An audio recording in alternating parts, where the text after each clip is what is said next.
వేణుగోపాల్ గారు, as per the science, okay. సైన్స్‌కి, బద్ధకానికి అసలు సంబంధం ఏంటండి? సైన్స్‌కి, బద్ధకానికి మధ్య ఉన్న ఇంటెలిజెన్స్ లింక్ ఏంటసలు? సూపర్ క్వెషన్ అండి.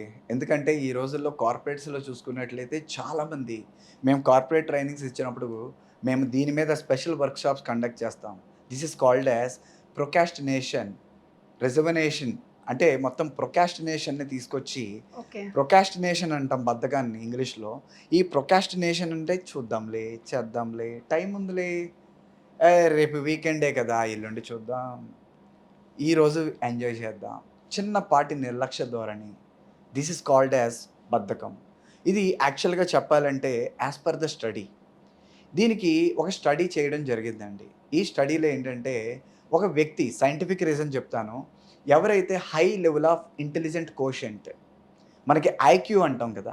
ఐక్యూ. ఇంటెలిజెంట్ కోషెంట్ హై లెవెల్‌లో ఎవరికైతే ఉంటుందో వాళ్ళ ఆలోచన సరళి కాస్త ఎక్కువ సేపు ఉంటుంది. అంటే ఇంకా మెదడుని వాడతా ఉంటారు. వాళ్ళు విర్చువల్‌గా వాడతారే తప్ప ఫిజికల్‌గా వాడరు.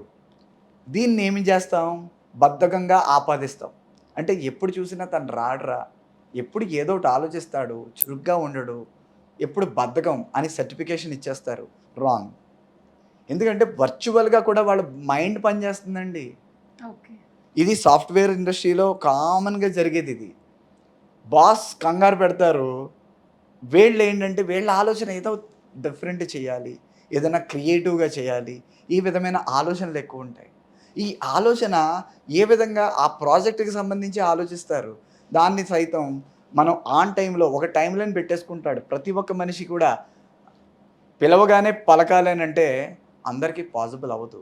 ఆ టైంలో ఐక్యూ, ఇంటెలిజెంట్ కోషెంట్ తను ఏదో ఆలోచిస్తున్నాడు. కొత్తగా విధానాన్ని చెప్పాలనుకుంటున్నాడు. దాని కోసం కొంత టైంని ఇస్తున్నాడు. దాన్ని బద్ధకంగా ఆపాదిస్తారు.